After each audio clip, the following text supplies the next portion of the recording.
Today is January 31? 31?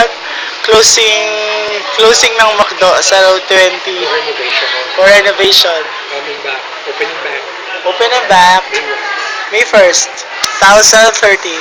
So 3 months silang mawawala. Hindi siya McDo.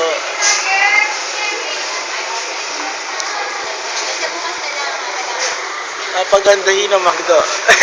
Kami pa ng ano ka. Closing ka lang. Hindi alam ng mga tao, mawawala na yung McDo. Mamaya.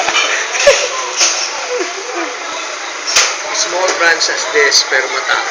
Talo niya yung ibang Yes. outlet. Bye-bye. So, yung ngayon, coffee ni Daddy, wala na coffee mate. Sugar na lang.